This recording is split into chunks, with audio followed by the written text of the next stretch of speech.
The call of the Hogs can be heard all the way to San Francisco. You're listening to Pod at the Palace with Curtis Wilkerson on Inside Arkansas. Good morning, everybody. Happy Friday, and welcome back to the Pod at the Palace. I don't know about you guys. I'm feeling pretty good today. I mean, it's a holiday weekend. The SEC baseball tournament's getting rolling. Arkansas and Ole Miss for the Hogs there. Looking forward to that. Softball supers at Bogle Park. A little bit earlier than expected on Friday, but also Ole Miss. Selection Monday coming. Is it as cool as Selection Sunday? Maybe not for a guy like me, but still pretty sweet. Anytime you have a bracket reveal like that, you find out what other teams are coming to your town to play in a regional, and we're assuming a super regional. Stuff's awesome. My birthday's Tuesday. That's cool.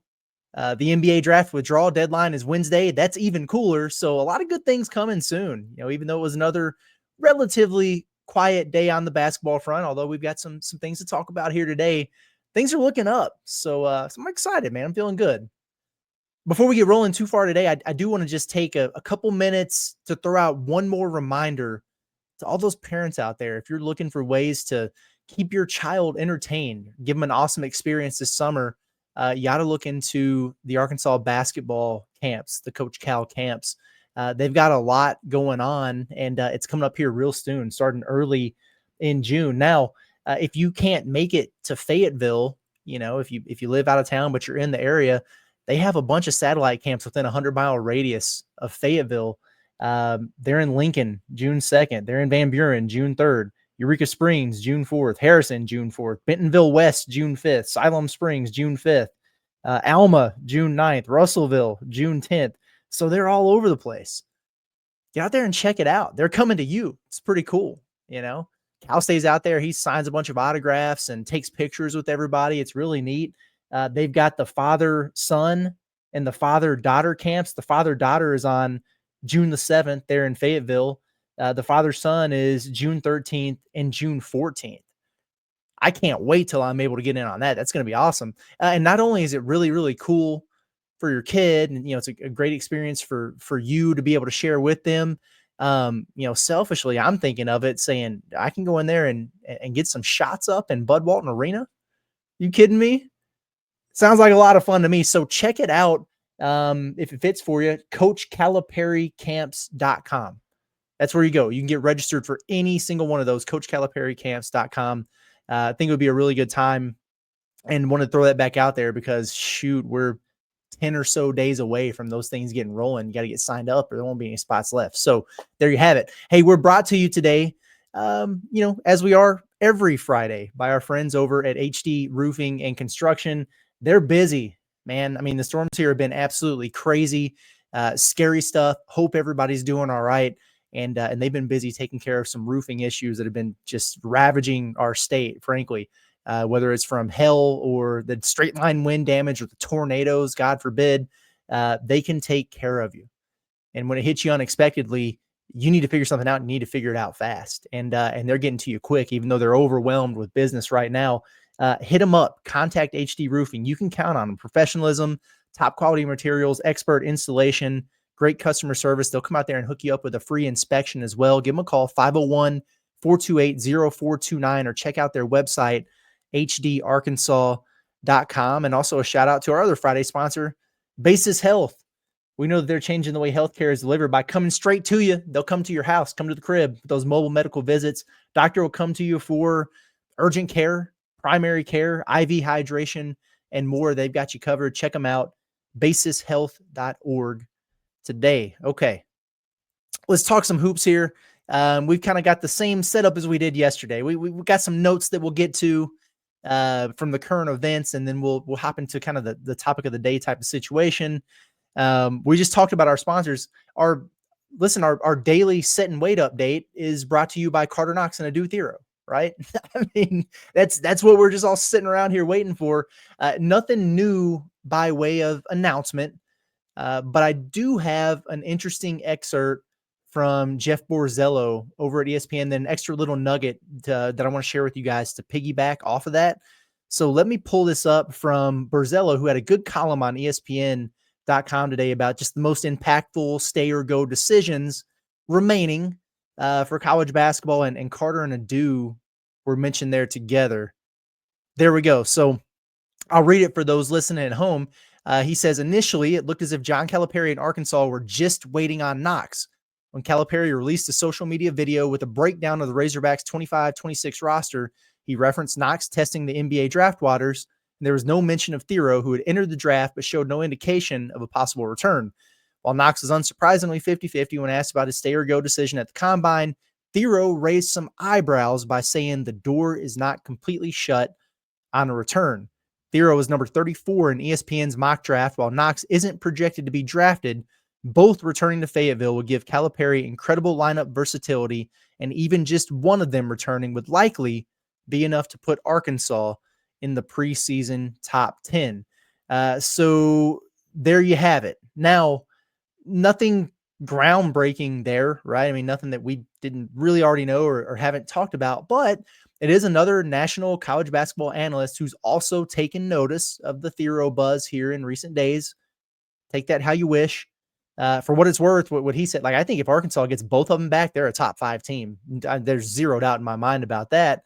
If they just get Knox back and call today, I think that they'll probably actually ultimately wind up maybe in that 12 to 15 range, maybe 10 initially, but there's still a handful more big fish out there that might go to those really good programs that are right beside you. But darn, just a tough consolation prize, isn't it? They're going to be just fine, folks. But at any rate, you know, that comment Adou made at the Combine, it was an answer to a question that was asked by Isaac Trotter, CBS Sports 24/7 Sports, he does a really, really good job, by the way. If you're an analytics nerd like me, he's kind of right up your alley. Informative articles daily, really gets into the weeds. It's good stuff, man. Love reading his work. He was at the Combine in Chicago from start to finish. The entire week he was there. He talked to Adou, obviously. He talked to agents. He talked to NBA personnel. He talked to college coaches. He talked to draft analysts. He talked to scouts. That's why he was there. I hit him up on Thursday. We know each other from my days with 24/7. Good dude. And I just asked him about his vibe on Adou, you know, throughout the course of the week. And pretty much what he told me is that he was pretty surprised himself with the way that Adou answered that question. And that he almost didn't ask him or almost didn't even go in there to interview him at all, because he kind of thought it was a foregone conclusion that he was gone too. So he was taken aback a little bit by that too. You know, Borzell said it raised eyebrows. It certainly did to a degree. He did say that he knows, you know, from his conversations down there, that there are multiple NBA teams who really, really like Adou because of that. I mean, he's just such a freakish athlete. You know, you can work with that. It's kind of like Cal said. You look at those dudes in the NBA playoffs right now, their bodies, they look like Adou. Adou looks like them. And there's a place for you there in the league. And so the feedback that Isaac was getting down there is, yeah, there are teams down there who like Adou for sure. Now, it doesn't always mean they like him in the spot he wants to be in or with the guarantee that he wants to get. So at the end of the day there, he said still, you know, gun to head, whatever, he thinks that he winds up staying in the draft as well. But I just thought, hey, not groundbreaking stuff again either, but I think some good thoughts and some feedback worth listening to from someone who was right there on site in the thick of it all last week in Chicago. So wanted to share that with you guys. And, you know, we'll see what happens. I mean, there's 5 days left. At some point, these guys are going to have to announce something. They have until Wednesday to figure it out. So there you go. But, you know, going back to Carter, you know, as for him, step one is locking him back down and getting him back. You feel like you're in pretty good position to do that at this point. But step two, which I think is equally important, is getting the end of year version of Carter right away and consistently next season, you know, because with the way the roster is built, maybe I'm wrong, but you're kind of looking at him to be your alpha. I think at least ideally, otherwise it's probably one of your freshman guards. Or do you really make that a, you know, an interior, like you just dumping it into Ewan because he's a bucket? I think Carter's the, you know, the clubhouse favorite to be the dude on this roster, right? I prefer the guy who has a year under his belt in the system and NCAA tournament experience to be your lead dog. personally. And there's a reason also that a lot of folks think that he could be a first-round pick or better. Some people think he could be a lottery pick after a second season in college. Hell, I predicted him to be SEC Freshman of the Year last season, so you guys know I'm a believer, right? I mean, there ain't no doubt about that. But you need that from him. And the same is very, very important for Billy Richmond as well. Need him to take that next step in his development. But it's always assumed that players are going to be so much better from year one to year two. A lot of folks say that that's where you see the most growth as a college basketball player. But it doesn't always translate on the floor. It's not a given. It's not a foregone conclusion.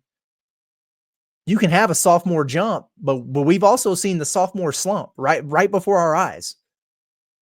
And it's not like you get better as a basketball player from year one to year two, almost exclusively. You're more seasoned, you develop your game, but the book is also out on you in year two. And you have to make an adjustment. You're higher on the scouting report in year two. Coaches and other players have seen you and scouted you and played against you already. They know your tricks. They know your moves. They know your tendencies. How much better have you gotten? And are you able to recognize that and make adjustments? And that's the next step in an evolution of a player. But, you can look at Carter's full season stats and you could be a little bit meh about it. That's what BBN will do when Carter announces he's coming back. They'll be like, 8 points for you. Okay, congratulations. But that doesn't tell the entire story, does it? Because when he figured it out, he really figured it out now. I'll never forget when it really flipped in my mind for Carter, because it was that home game where they almost came back and beat Alabama. They didn't, but they almost came back and got them. And it was the end of that week from hell. And because they had played so well at Kentucky, went and won at Texas. And you think, man, if they beat Bama, good grief, but they ran out of gas there, and it was a too little too late type of situation. But anyway, Carter was held scoreless in that game. You guys, I do the player grades, the report card after every single game. And I distinctly remember, it was the first time, because it was something was like, hey, challenge the players or whatever. And they don't care. They don't listen. But I just remember saying like, hey man, you can't be a starting wing in the SEC and play 30 minutes and not score a single point. Like it's got to be better. In the 12 games the rest of the year from that statement, he averaged 12.3 points. He shot 42.8% from three, and he was absolutely incredible in the NCAA tournament. Had his best game in the Sweet 16. I mean, he was dialed in. So maybe he did listen. I would love to take full credit for that. I'm not going to, but I'd love to. But he got so much better. And that was the guy you were waiting to see. Something got unlocked there. Same deal with Billy. He was barely playing for the longest. And, as he tried to figure things out, people were pissed about it because every time he'd come in, he was the guy that was diving on the floor for loose balls and hustle plays and crashing the boards and flying around in transition, creating havoc on defense, just all the little things that endear you to Razorback fans. But Cal made it clear, like, hey, the game is still slowing down for him. He needs to slow himself down. But it was the same thing, though, where I felt like the turning point for him seemed to be the Bama game. Because up to that point, he was getting like 9-10 minutes per game, occasionally more, sometimes less. But from that point on, he was playing 20-plus minutes pretty much consistently. And also from that point on, if you look at his numbers, like, 5 points and 3 rebounds or whatever, like, yeah, he played some defense. From that point on, he averaged 8.3 points, 4 rebounds, 2.5 assists as a lockdown defender for you. And now he got hurt in that game against Texas Tech early. And so he didn't have his best performance in that one. But you guys remember how good he was against St. John's? He was phenomenal in that game. I mean, he did nearly a double-double on those boys. And that was the best defense in the country. So all that to say, there's plenty of reason to believe and be optimistic that both of those dudes could make a significant jump. But I wanted to kind of do what we did yesterday with the freshman comps, right? And take a look at some recent examples just to set the bar, lay a little bit of a barometer. Everybody's different, but it's kind of fun to look at, folks that we know who've been in similar situations. Let's start at Arkansas. With DJ Wagner, he's the most recent example here. It's in a way it's unfair because it was year 2 for him. It was his sophomore season. Same system, same coaches, but it was a different school. And that is an adjustment. But yes, DJ, in my opinion, some people argue, I thought he was a better basketball player for sure. I don't think there's any argument in that at all. His sophomore year compared to his freshman year, but he didn't take a major leap. Statistically, he didn't become a great shooter all of a sudden. Improve some things on the ball, but his turnover rate also went up. He was better, but it wasn't like this major jump that he made, which is why we're kind of in the, hey, DJ is Mr. Reliable. What you see is what you get. You know exactly what you're going to get from him camp now going into year 3. What about some other guys recently? Like, who'd have been like Pinion last year? Hard to evaluate. Like, he didn't play any more as a sophomore than he did as a freshman, but he never really had the opportunity either consistently. So it's hard to say what he could have done. He certainly didn't take enough of a leap to really get himself in the rotation for an Arkansas team that stunk that year. Let's see, thinking back. Nobody really. A great example for the sophomore jump is Jalen Williams, right? And this is, there are some parallels here. You think about how it went down for Jay Will. His freshman year, Connor Vanover was the starting center for the longest, and then they played Justin Smith at the center spot a ton, and they would go small ball with with Moody and Jalen Tate in there with JD, whoever else.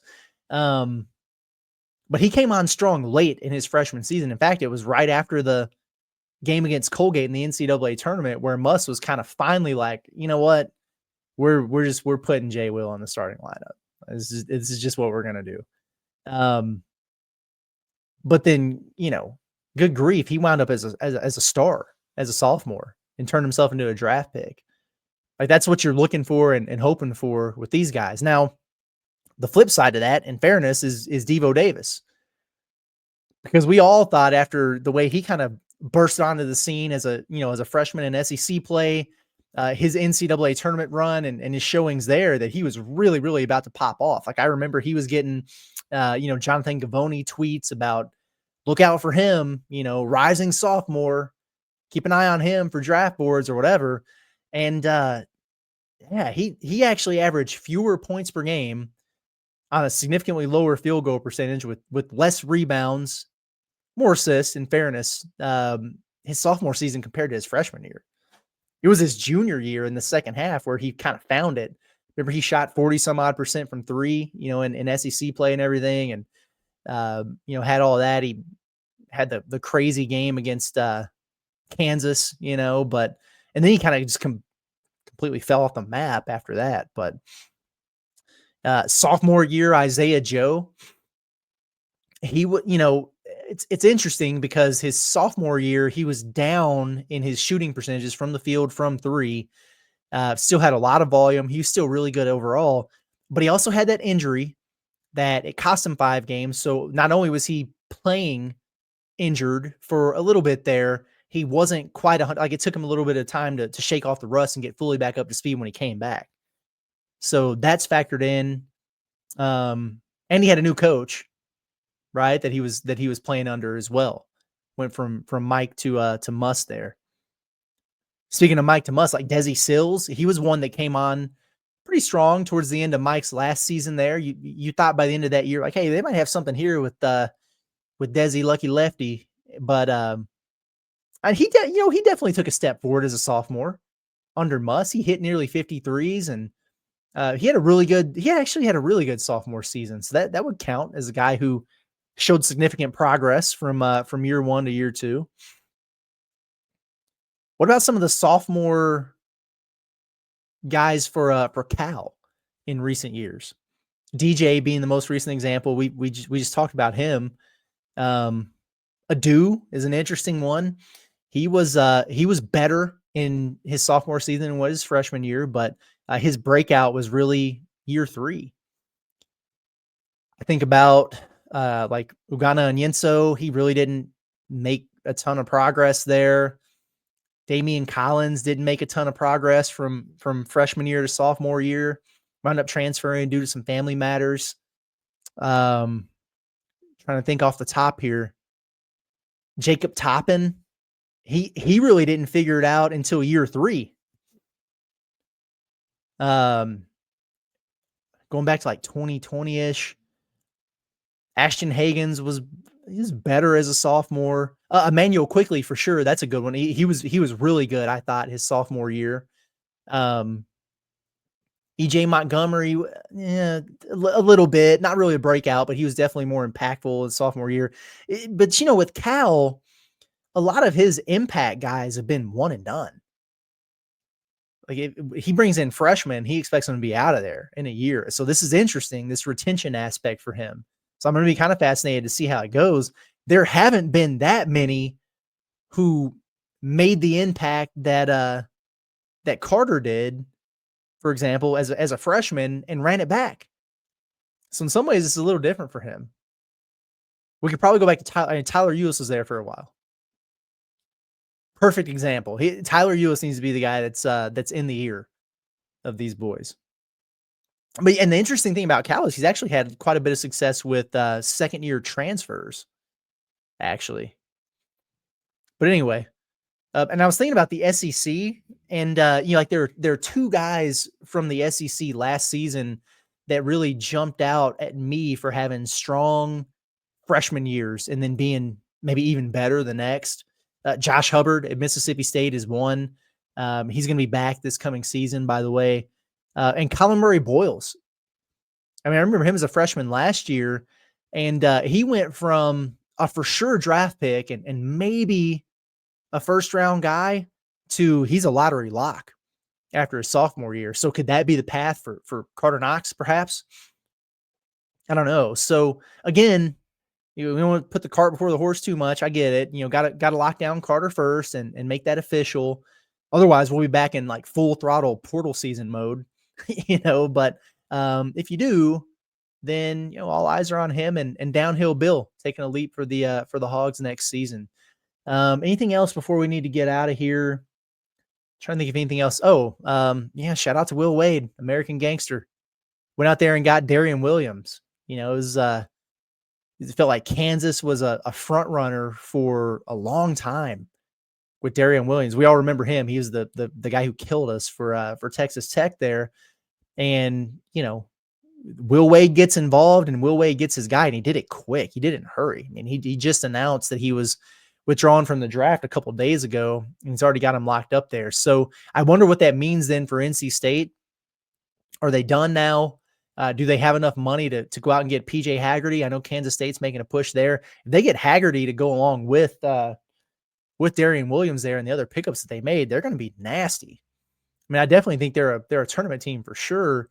And they bumped up my list on who I'd like to see, Arkansas face in that SEC ACC challenge that we should be hearing about fairly soon here.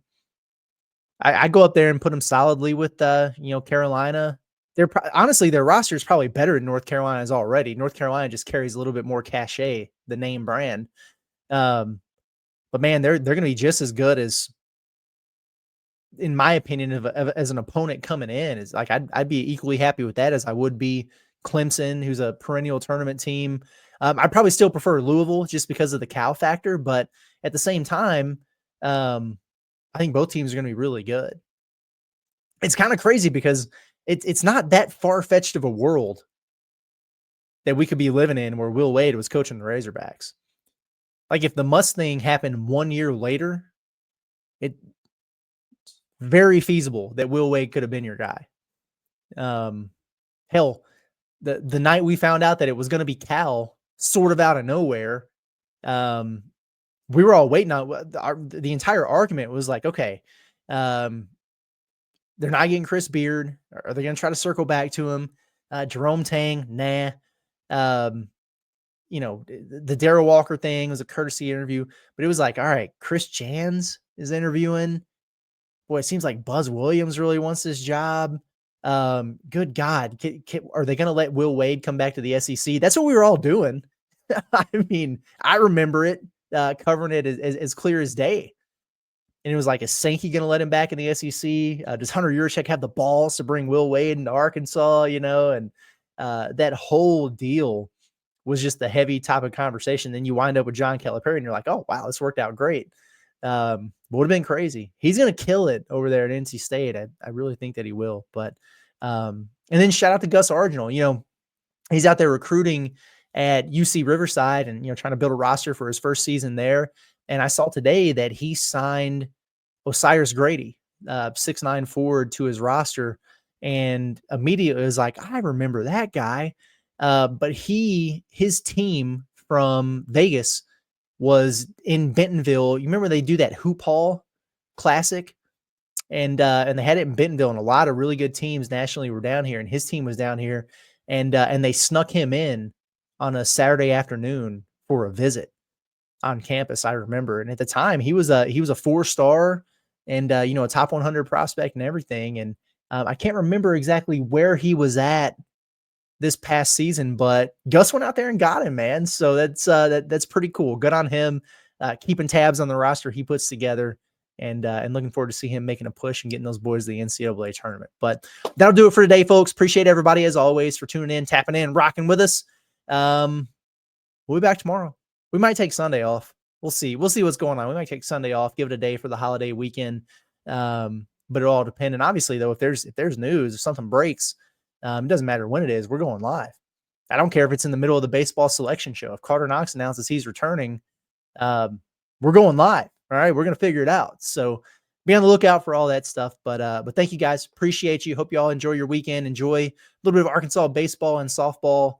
And let's get them both to their respective College World Series. How about that? I think that sounds like a good plan. Y'all have a good one. We'll see you in the morning.